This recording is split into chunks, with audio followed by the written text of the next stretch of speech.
Hello friends, I am Aprati. Welcome back to our channel plants space. मई का मौसम चल रहा है और इस समय टेम्परेचर हाई रहता है, तो रिपोर्टिंग वगैरह हम आपसे मना करते हैं। लेकिन कुछ ऐसे प्लांट्स हैं जिनको ट्रांसप्लांट करना ज़रूरी है, जैसे कि जो नई पौध बनती है, सीडलिंग्स बनती हैं, उनको तो ट्रांसप्लांट करना ही पड़ता है। अगर आप ट्रांसप्लांट नहीं करना चाहते तो सीड्स ऐसे बोएं, ऐसे उनको ग्रो करें कि जिस पॉट में लगाना हो उसी में डायरेक्ट सीड ग्रो कर दें। लेकिन जैसे ये तुलसी जी के पौधे हैं, ये तो हमें शिफ्ट करने होते हैं, जैसे हमारे यहाँ नहीं होते तो हमें कहीं से लेकर आना होता है। तो मिट्टी को हमेशा थोड़ा सा नम करें, वहाँ से उसको चौकोर पीसेस में कट करें, जैसे हमने आपको स्क्वायर शेप में बताया है, जैसे हम केक का पीस कट करते हैं, बिल्कुल वैसे ही, क्योंकि रूट्स के साथ सॉइल का आना ज़रूरी है। और इस तरह से लेकर आएँ और इस तरह से पॉट में लगा दें, तो कभी भी प्लांट स्ट्रेस में नहीं जाता है, चाहे कितनी भी गर्मियाँ हों। अब ये एक पॉट खाली रखा हुआ था जिसमें पहले पैंसी लगी हुई थी, तो उसी पॉट में हमने इसको शिफ्ट कर दिया कुछ इस तरह से और वाटरिंग कर दी। और इसके बाद 1-2 दिन प्लांट को धूप में ना रखें, प्लांट सेट हो जाएगा, फिर आप धूप में शिफ्ट कर सकते हैं। लेकिन हमने इसको रूट्स ज़्यादा डिस्टर्ब नहीं की थी, तो देखिए इसको धूप में ही रखा और ये प्लांट नेक्स्ट डे बिल्कुल ठीक है, कोई स्ट्रेस में नहीं गया है, क्योंकि रूट्स के साथ मिट्टी बंधी हुई थी। यानी रूट्स को ऐसा नहीं लगा कि हम नई जगह पे आए हैं, तो प्लांट कभी भी स्ट्रेस में नहीं जाएगा। हमेशा शाम को ये काम करें, क्योंकि शाम को धूप ढल जाती है, सूरज ढल जाता है और टेम्परेचर थोड़ा लो हो जाता है, तो प्लांट स्ट्रेस में नहीं जाता है। लेकिन अगर आपको फिर भी डर है तो आप 2-3 दिन प्लांट को धूप में ना रखें, उसको छायादार जगह पे, खुली जगह पे रखें, बंद जगह कहीं नहीं रखना है।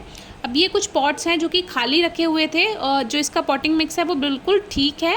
लेकिन अभी इनको हम इसमें तुलसी जी के पौधे लगाने वाले हैं, क्योंकि कभी कभी तुलसी जी के पौधे लोग लेने आ जाते हैं, तो उनको भी हम गिफ्ट कर देते हैं, तो इसीलिए कुछ प्लांट्स को अलग से लगाना ठीक रहता है। अब जो इसमें वीड्स वगैरह हैं, घास उग गई हैं, उनको हमने सबको हटा दिया और मिट्टी की गुड़ाई कर दी। और अब हमने, जैसे ये पौधे हमारे पास थे, तो इसमें हमने पहले पानी दे दिया जिससे मिट्टी नम हो जाए। उससे क्या होता है, रूट्स आसानी से बाहर आ जाती हैं, और कुछ इस तरह से प्लांट को बाहर निकाला। लेकिन ये पौधा ज़्यादा इसके अंदर रूट्स थी, तो ये मिट्टी के साथ नहीं आ पाया, तो कोई बात नहीं। इस तरह के पौधे भी अगर आप लगाते हैं तो उसको, जिनकी रूट्स पर से सॉइल हट गई है, तो उसको आप धूप में ना रखें 2-4 दिन, नहीं तो वो स्ट्रेस में जाएंगे तो मुरझाने लगेंगे। तो इस तरह के पौधे आप छाया में रखें।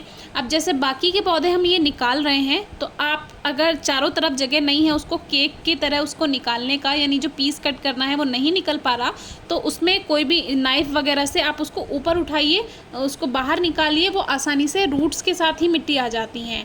देखिए हमने 2-3 पौधे आपको निकाल के दिखाए, इसीलिए कि जो आप ये नाइफ लिया है हमने, इससे गहराई से पौधे को उठाया है, तो रूट्स के साथ ही प्लांट बाहर आ गया। क्योंकि अभी छोटे प्लांट्स हैं, ये बीज से अपने आप ग्रो हो गए हैं। बहुत से लोग पूछते हैं तुलसी जी के पौधे कब ग्रो करें, तो ये जैसे जो आप बीज से उगाते हैं, या जो बीज गिर गए हैं मिट्टी में, अपने आप जर्मिनेट जब होते हैं, तो वो अप्रैल का टाइम होता है, लगभग मार्च के लास्ट से, और अप्रैल से ये नए पौधे आपको मिट्टी में दिखने शुरू हो जाएंगे। जब छोटे हों तब आसानी से ये बाहर आ जाते हैं।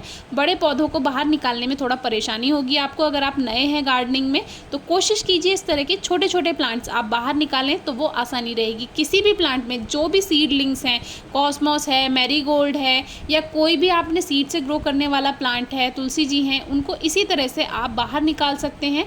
मिट्टी को हल्का नम कीजिए और कोई भी आप शार्प टूल से उसको ऐसे का ऐसे ऊपर उठा दीजिए, यानी रूट्स के साथ ही ऊपर उठा देंगे, तो मिट्टी के साथ बंधकर आता है वो, कभी भी कोई प्लांट स्ट्रेस में नहीं जाएगा। और इस तरह के पौधे आपको छाया में रखने की भी ज़रूरत नहीं पड़ेगी। लेकिन फिर भी आप सेफ साइड के लिए उसको छाया में रखिए 1-2 दिन, तो रूट सेट हो जाएंगी, फिर आप उसको कहीं भी रख सकते हैं। और वाटरिंग कर दीजिए। इस तरह का जो ये छोटे पौधों में हम वाटरिंग करते हैं, शावर से करते हैं, पानी देते हैं, तो ये थोड़ा पौधे गिरते रहते हैं। तो इसमें सबसे अच्छा जो तरीका मुझे अभी नज़र आया, पहले तो मैंने इसको इस तरह से शावर किया, लेकिन फिर मुझे इसमें बहुत सारे ऑप्शन है इसमें, तो हमने जो इसमें मिस्टिंग का ऑप्शन था वो लिया, और देखिए मिस्टिंग में बहुत फ़ायदा हुआ। पानी देने के बाद पौधे को सेट कर दीजिए, जो उसकी मिट्टी है, इससे जड़ें अपनी जगह सेट हो जाती हैं। अभी जो मिस्टिंग वाला जो नोज़ल है, इसमें जब हमने सेट किया, तो इसमें देखिए सीडलिंग्स में पानी देने में बहुत फ़ायदा हुआ। बीच में पौधा एकदम सेफ़ है और चारों तरफ पानी गिर रहा है, तो मुझे ये वाला जो नोज़ल लगा वो इन छोटे पौधों के लिए, सीडलिंग्स के लिए बेस्ट लगा।